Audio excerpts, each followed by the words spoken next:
అమరావతిలో ఏం జరుగుతుంది? ఈ 2 పార్టీల మధ్య యుద్ధాలేంటి? కామన్ పీపుల్ అసలు ఏమనుకుంటున్నారు సార్? మీ మాటల్లో తెలుసుకోవాలనుకుంటున్నాను.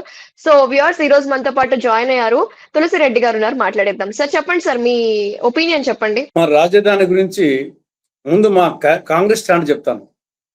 ఒకే రాష్ట్రం, ఒకే రాజధాని, అది అమరావతి. దేవతల రాజధాని అమరావతి, ఆంధ్రుల రాజధాని అమరావతి. ఇది కాంగ్రెస్ స్టాండ్. ఇక రెండవది, ఆంధ్రప్రదేశ్ రాజధానిగా అమరావతినే ఉంటుంది. దాన్ని ఎవరూ మార్చలేరు. ఈవెన్ జగన్ కాదు కదా, చంద్రబాబు నాయుడు కూడా మార్చలేడు.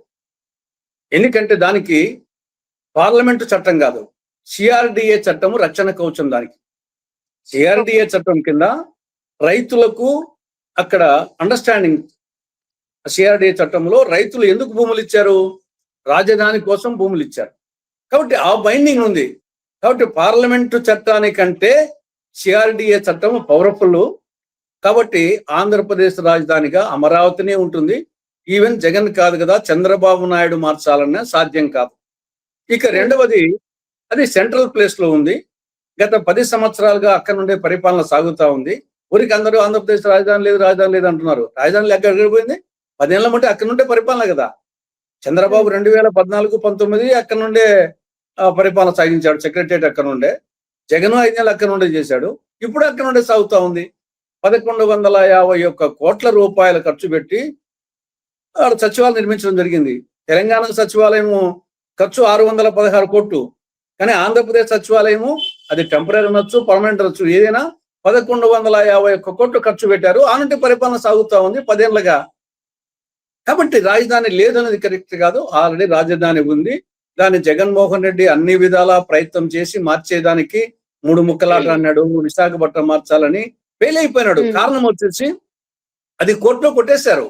అది ఎందుకంటే ఆ సిఆర్డిఏ చట్టం రైతులకు ఉన్నటువంటి ఆ యొక్క అగ్రిమెంట్ వల్ల దాన్ని ఎవరు మార్చలేరు. కాబట్టి ఇదంతా ఊరిక జగన్మోహన్ రెడ్డి ఒక మంచి సువర్ణ అవకాశాన్ని వదులుకున్నాడు. ఈ సందర్భంగా కనీసం పార్లమెంట్ లో చట్టం వచ్చేటప్పుడు సరే జరిగిపోయింది, ఏదో జరిగిపోయింది, మేము సరే అమరావతిని యాక్సెప్ట్ చేస్తున్నాము. కానీ అమరావతిలో మళ్ళా అడిషనల్ గా 44,000 ఎకరాల భూమి ఎందుకు, అంత ఖర్చు ఎందుకు, అవినీతి ఎక్కువ జరుగుతూ ఉంది, దుబారా ఎక్కువ జరుగుతూ ఉంది, దానికి అప్పులు లేవద్దు, కేంద్ర ప్రభుత్వం గ్రాంట్ ఇవ్వాలా, గ్రాంట్ తెప్పించి కట్టండి, అదొక ప్రజా రాజధానిగా చాలు, నగరాన్ని ఎందుకు నిర్మిస్తారు అని ఆ యాంగిల్లో పోయింటే కన్నా అతనికి అడ్వాంటేజ్ ఉండేది. ఆ గోల్డెన్ ఛాన్స్ వదులుకొని మళ్ళా మొదటి ఆలముంటే కన్ఫ్యూజనే. రాజధాని మీద జగన్మోహన్ రెడ్డి సెల్ఫ్ గోల్ కొట్టుకున్నాడు. తెలుగుదేశం పార్టీ ఏమో సెల్ఫ్ డబ్బా, జగన్మోహన్ రెడ్డిదేమో సెల్ఫ్ గోల్. ఇప్పుడు ఆల్రెడీ ఒకసారి చూశాడు, ఫెయిల్ అయిపోయినాడు. కోర్టులో ఫెయిల్ అయిపోయింది, ప్రజా కోర్టులో కూడా ఫెయిల్ అయినాడు. 2019 ఎన్నికలకు ముందు ఏం చెప్పాడు? అమరావతి రాజధాని, మేము ఇక్కడ ఇల్లు కూడా కొనుక్కున్నాను అని ఆయన చెప్పాడు, వాళ్ళ నాయకులు చెప్పారు. సరే దాని మీద సరే అనేక కారణాలు ఉన్నప్పటికీ అది కూడా ఒక కారణం. 151 సీట్లు వచ్చినాయి. అధికారంకి వచ్చినాక నువ్వు 3 ముక్కలాట అన్నావు. విశాఖపట్నం మార్చాలని చూసావు రాష్ట్ర సచివాలయాన్ని. దాంతో రివర్స్ ప్రజల్లో వ్యతిరేకత వచ్చేసి నీకు 11 సీట్లకు పడిపోయినావు. కానీ కోర్టులో ఓడిపోయినావు. ప్రజా కోర్టులో నీకు గుణపాఠం చెప్పినాక ఇంకా గుణపాఠం నేర్చుకోవాలి కదా. తప్పులు చేయడం మానవ సహజం, సరిదిద్దుకోవడం విఘ్నుల లక్షణం, అలాగే కొనసాగించడం మూర్ఖుల లక్షణం. కాబట్టి మూర్ఖంగా వైకాపా ప్రవర్తించింది, ఒక గోల్డెన్ ఛాన్స్ వదులుకున్నది. అది వదులుకోవడంకు పార్లమెంట్ అందరూ చూశారు. అమరావతికి వ్యతిరేకంగా వీళ్ళు వాకౌట్ చేసింది, మాట్లాడింది. మళ్ళా దానికి వచ్చేసి మావీగన్ ఏమన్నా అర్థం ఉంది? అది వచ్చేసి అది అలాగే ఆయన అన్న మాటలకి కూడా లోకేష్ గారు కూడా ఆ ట్వీట్ కి ఒక కమెంట్ చేశారనమాట. ఆ కమెంట్ కూడా చాలా ట్రోల్ అవుతుంది కదా, దాని గురించి మీరేమంటారు? ఇప్పుడు మూడు తీసుకున్నాడు. దాంట్లో మచిలీపట్నంలో ఎంఏ తీసుకున్నాడు, విజయవాడలో విఏ తీసుకున్నాడు, గుంటూరులో జీన్ తీసుకున్నాడు, అట్లా గీత గీసుకొని వచ్చాడు. ఏమి మావీగన్ ఏమని మావి పుల్ తీసుకోవచ్చు పులిందల వరకు. మచిలీపట్నం, విజయవాడ, గుంటూరు ఎందుకు కాపాలా? పులిందల వరకు తీసుకొచ్చింటే ఇంకా మావి పుల్ ఉన్నట్టు ఇంకా బాగుండేది. లేకుంటే శ్రీకాకుళం నుండి మొదలుపెట్టి ఎస్ఆర్ఐ, శ్రీకాకుళంలో ఎస్ఆర్ఐ తీసుకొని శ్రీవిప్పులను పెడితే మొత్తం శ్రీకాకుళం నుండి అన్ని కలిసి వస్తాయి కదా. ఊరిక జొల్లు కూతలు ఇవన్నీ జోకర్ మాటలు తప్ప. పోనీ నిజంగా అదే అంటే మరి నువ్వు 5 ఏళ్ల పాటు 3 ముక్కలాట ఎందుకు అన్నావు? ఫెయిల్ అయిపోయినాం అనుకోండి, మరి 3 ముక్కలు ఆట ఆడకుండా అప్పుడే మరి మావి గన్న అప్పుడే అనేది సరిపోయింది కదా. 5 ఏళ్ళు కదా నువ్వు అధికారం ఉండింది, 5 రోజులు కాదు కదా, 5 ఏళ్ళు. మరి 5 ఏళ్లలో నీ మావి గన్న ఏమైంది? కాబట్టి ఇవన్నీ పిచ్చి మాటలు వచ్చేసి జోకర్ మాటలు తప్ప దానివల్ల ఏం అయ్యేది కాదు, పోయేది కాదు. అయినా రాజధానికి ఒక ప్రజా రాజధాని పరిపాలించడానికి అడ్మినిస్ట్రేటివ్ బిల్డింగ్ కావాలా? న్యూయార్క్ వచ్చేసి ఆ దేశానికి రాజధాని ఏమో. న్యూయార్క్ ఈ రోజు వచ్చేసి అమెరికా దేశానికి రాజధాని కాదు, ఆ రాష్ట్రానికి రాజధాని కాదు. కానీ అమెరికా అంటేనే జ్ఞాపకం వచ్చేదేమి? న్యూయార్క్ సిటీ ఒకటే. కాబట్టి అది ఏదో రాజధాని, ఇక్కడ ఒక పిచ్చి ఏర్పాటు అయింది. ఏదో తెలంగాణకు హైదరాబాద్ ఉంది, చెన్నైకి మద్రాసుకు చెన్నై ఉంది, మహారాష్ట్రకు బాంబే ఉంది. మరి ఆ విధంగా అనుకుంటే దేశంలో 28 రాష్ట్రాల్లో 5 కదా మెట్రోపాలిటన్ సిటీస్ ఉన్నది. మిగతా 23కు మెట్రోపాలిటన్ సిటీస్ లేవు కదా. కేరళ వచ్చేసి డెవలప్డ్ స్టేట్ కదా. మరి దానికి త్రివేంద్రం వచ్చేసి మన విజయవాడమైనా ఉండేది, కానీ డెవలప్డ్ స్టేట్ కదా. బట్ ప్రపంచంలో తీసుకున్న అమెరికాలో న్యూయార్క్ ఆ దేశానికి రాష్ట్రానికి, న్యూయార్క్ దేశానికి రాజధాని కాదు, రాష్ట్రానికి రాజధాని కాదు. కాలిఫోర్నియా లాస్ ఏంజల్స్ కానీ, చికాగో కానీ ఈవెన్ ఆ రాష్ట్రాలకు రాజధానులు కాదు. అంత మాత్రం చేత దాని విలువ తగ్గిందా? ఏదో రాజధానితోనే మొత్తం వచ్చేసి గ్రోత్ ఇంజిన్, అది లేకుంటే ఇంకా రాష్ట్రాలు ముందుకు పోవని దానికి అర్థం లేని వాడు. ఇప్పుడు అమెరికా వాషింగ్టన్ తో పోతుందా ఏమన్నా గ్రోత్ ఇంజిన్? అది కాబట్టి ఇవన్నీ మన దేశంలో 28 రాష్ట్రాల్లో 5 ఉండేది మెట్రోపాలిటన్ సిటీస్ రాజధానులుగా. మిగతా 23 చిన్నవి, మనకంటే విజయవాడ, గుంటూరు లాంటివే. దాని బెస్ట్ ఎగ్జాంపుల్ త్రివేంద్రం. ఈవెన్ గుజరాత్కి వచ్చేసి గాంధీనగర్, అదంతా 2 లక్షల పాపులేషన్ అంతే. కాబట్టి ఎక్కడ ఎకనామిక్ యాక్టివిటీ జరుగుతూ ఉంటే అది ఎకనామిక్ యాక్టివిటీ కూడా డీసెంట్రలైజేషన్ చేయాలి. ఇప్పుడు మనకు పూనా, మహారాష్ట్ర అంటేనే బాంబేతో పాటు పూనా జ్ఞాపకం వస్తుంది. పూనా వచ్చేసి మన రాజధాని కాదు కదా, కానీ పూనాలో ఎంప్లాయ్మెంట్ యాక్టివిటీస్ కానీ, ఎకనామిక్ యాక్టివిటీస్ కానీ జరుగుతూ ఉంటాయి. కాబట్టి డీసెంట్రలైజేషన్ అభివృద్ధి కావాలా. అది ఏదో రాజధాని వస్తేనే మొత్తం వచ్చేసి హోమ్ పట్టనట్టు అన్ని డెవలప్ అవుతా అనుకుంటే దానికి ఎగ్జాంపుల్ అని చెప్పింది న్యూయార్క్ సిటీనే, వాషింగ్టన్ కాదు. అది అమెరికా అంటేనే జ్ఞాపకం వచ్చేది. కాబట్టి ముందు ఆ కాన్సెప్ట్ నుండి చంద్రబాబు నాయుడు కానీ, ప్రజలు కానీ, జగన్ కానీ బయటికి రావాలా. అభివృద్ధి వికేంద్రంగా రాజధాని అంటే ఓన్లీ సెక్రటేరియట్. ఇప్పుడు ఈవెన్ నాకు తెలిసి రాజధాని అంటే ఓన్లీ సెక్రటరీ, రాష్ట్ర సచివాలయం ఉండే ప్రాంతాన్ని రాజధాని అంటారు. దేశంలో 13 చోట్ల రాజధానుల బయట హైకోర్టులు ఉన్నాయి. ఈవెన్ హైకోర్టు కూడా రాజధాని పరిధి కింద రాదు. ఓన్లీ రాష్ట్ర సచివాలయం, స్టేట్ సెక్రటేరియట్ మాత్రమే రాజధాని కింద వస్తుంది. అది ఎక్కడ ఉంటే అది రాజధాని. అసెంబ్లీ కూడా కాదు. దేశంలో 4 అసెంబ్లీలు బయట ఉన్నాయి. ఇప్పుడు మహారాష్ట్రకు వచ్చేసి బాంబేలో ఒకటి, నాగపూర్ ఒకటి. నాగపూర్ అసెంబ్లీ ఉందని చెప్పేసి మహారాష్ట్ర రాజధాని నాగపూర్ అంటారా? అదే విధంగా వచ్చేసి కర్ణాటకలో 2 చోట్ల ఉన్నాయి, బెల్గాం ఒకటి, బెంగళూరు ఒకటి. కర్ణాటక రాజధాని అంటేనే బెంగళూరు అంటారు, బెల్గాం అనరు. అదేవిధంగా హిమాచల్ ప్రదేశ్ కు, ఉత్తరాఖండ్ కు 4 చోట్ల అసెంబ్లీలు బయట ఉన్నాయి, కానీ అసెంబ్లీలు ఉన్ని దాన్ని అనరు. ఎక్కడ సెక్రటరియట్ ఉంటుందో దానే అంటారు. 13 హైకోర్టులు, కేరళ, ఉత్తరప్రదేశ్ రాజధాని లక్నో, కానీ దాని హైకోర్టు వచ్చేసి అలహాబాద్.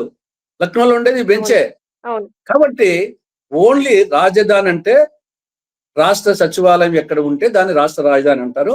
అది ఒక అడ్మినిస్ట్రేషన్ పర్పస్ కోసం ఉండే తప్పని చేసి ఇప్పుడు హైదరాబాద్ అంతా ఎవరిని ఒకరు నిర్మించారా? అది ఇప్పుడు రాజ్భవన్ పక్కనే ప్రైవేట్ బిల్డింగ్స్ ఉంటాయి, సెక్రటరియట్ పక్కనే ప్రైవేట్ బిల్డింగ్స్ ఉంటాయి, అట్నే అసెంబ్లీ పక్కనే ప్రైవేట్ బిల్డింగ్స్ ఉన్నాయి. ఆ విధంగా అమరావతిలో కూడా ప్రజా రాజధాని ఆల్రెడీ ఉంది. 1151 కోట్లు ఖర్చు పెట్టి పరిపాలన సాగిస్తా ఉన్నారు. సరే, ఇంకా మీరు చాలా పర్మనెంట్ భవనం ఉంటున్నారు, కట్టుకోండి. అంతే తప్పని చేసి ఏదో మొత్తం అక్కడ అన్ని ప్రపంచం అంతా తీసుకొచ్చి ఆడి పెడితే అప్పుడు వచ్చేసి ఇది ఒక భూతద్దంలో చూపిస్తున్నాడు చంద్రబాబు నాయుడు. దాని సెల్ఫ్ డబ్బా. అది ముందు నీకు చట్టబద్ధత కల్పించామంటున్నారు, మరి చట్టంలో ఉన్న దాని గురించి ఏం చెప్తాం మీరు? ఇప్పుడు రాజధానికి చట్టబద్ధత కల్పించి సంకల్పం గుద్దుకుంటున్నారు. ఆల్రెడీ చట్టంలో ఉన్నదాన్ని మీరు ఏం చేశారు? సెక్షన్ 94 సబ్సెక్షన్ 3 కింద ఏముంది విభజన చట్టంలో? రాష్ట్ర రాజధానిలో రాజ్భవన్ కు, సెక్రటరియట్ కు, అసెంబ్లీకి, శాసన మండలికి, హైకోర్టుకు, మౌలిక సదుపాయాలకు కేంద్రం గ్రాంట్ ఇవ్వాలా? మరి తెప్పించండి. అప్పుడు ఎందుకు పోతున్నారు? ఆల్రెడీ చట్టంలో ఉంది కదా. అదే విధంగా వచ్చేసి విభజన చట్టంలో రాయలసీమకు, ఉత్తరాంధ్రకు బుందేల్ఖండ్ తరహా స్పెషల్ డెవలప్మెంట్ ప్యాకేజ్ తెప్పించమని సెక్షన్ 46 సబ్సెక్షన్ 3 ఉంది. తెప్పించండి. ఎందుకు తెప్పించలేకపోతున్నారు? అదేవిధంగా పోలవరం వచ్చేసి ఇప్పటికి ఎప్పుడో అయిపోయింది. అలా అది 150 అడుగులు ఎత్తులో, దాని 130 అడుగులు ఎత్తుకు ఇంకా 2 ఏళ్ళు పడుతుందంట.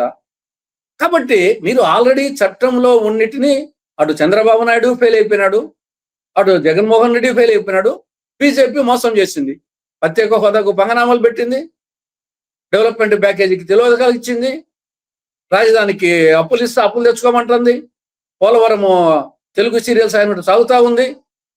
ఇంకా కృష్ణానది యాజమాన్య బోర్డు కార్యాలయము 60 రోజుల లోపల, విభజన జరిగిన 60 రోజుల లోపల ఆంధ్రప్రదేశ్ రావాలా, 12 ఏళ్ళు అవుతుంది, ఇంకా హైదరాబాద్ లో ఉంది. ఒక చిన్న కార్యాలయం తెచ్చుకోలేని పరిస్థితి ఉన్నారు, నది యాజమాన్య బోర్డు కార్యాలయం. అదేవిధంగా కడప జిల్లాలో స్టీల్ ప్లాంట్, తురాజపట్నంలో ఓడరేవు, ఇవన్నీ చట్టంలో ఉన్నాయి. చట్టంలో ఉండి దాంట్లో మీరు ఏం చేశారు? అవి చెప్పకుండా ఏదో రాష్ట్రానికి రాజధానికి చట్టబద్ధ కల్పించాం, ఆచంద్ర తారాక్రము, దీన్ని ఎవరు కదిలించలేరు అని ఒక ఊరికి సెల్ఫ్ డబ్బా కొట్టుకోవడం చంద్రబాబు నాయుడు, కూటమి పార్టీలు. ఈయన వచ్చేసి ఒక తుగ్లక్ వ్యవహారము, మావి గన్ అంట. ఇది ఒక తుగ్లక్ చేస్తంటే అమ్మా, దీనికి అంత మించి ఏం లేదు. ఇప్పుడు రఫా అన్నారు కదా, అది కొన్నాళ్ళు చర్చ జరిగింది. ఏమి రఫా అది ఇది ఆ రఫా. తర్వాత ఈ యొక్క కేంద్ర ప్రభుత్వం కూడా ఈ యొక్క మహాత్మా గాంధీ జాతీయ గ్రామీణ ఉపాధి హామీ పథకానికి ఒక పేరు పెట్టారు, వికసిత భారత్ గ్యారంటీ ఇది ఆజీవన మిషన్ రూరల్ అని చెప్పేసి, అది ఆర్ఎంజీ అని చెప్పి పేరు పెట్టారు. అది ఎవరికి అర్థం కాని పరిస్థితి. అదే విధంగా ఇక్కడ మావిగన్ ఏమన్నా అర్థందా, అది ఇంగ్లీష్ కు సంబంధించి 3 టౌన్లకు సంబంధించి అక్షరాలు తీసుకున్నారు. అది ఎందుకు దానికి వీళ్ళు ప్రచారం ఏమిటి, వాళ్ళు చెప్పుకోవడం ఏమిటి? ఇది రామాయణంలో వచ్చేసి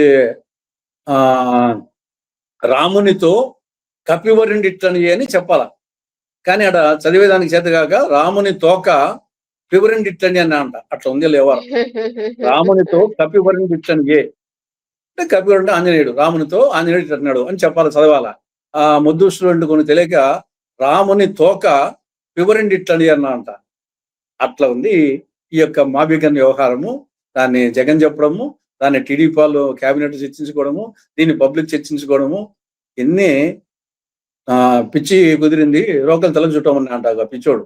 అట్లా ఉంది పిచ్చి చేస్తారని. Thank you so much sir, thank you sir me time ఇచ్చినందుకు. అలాగే ఈ మంత్రివర్గంలో ఈ ఇష్యూ ఎందుకు జరుగుతుంది, రాష్ట్రం అంతటా ఈ మావిగన్ గురించి అందరూ కొంచెం ఆందోళన పడుతున్నారు కదా, దీని గురించి క్లియర్ గా ఎక్స్ప్లెయిన్ చేశారు sir. Thank you so much అండి, నమస్తే. థ్యాంక్ యూ మా.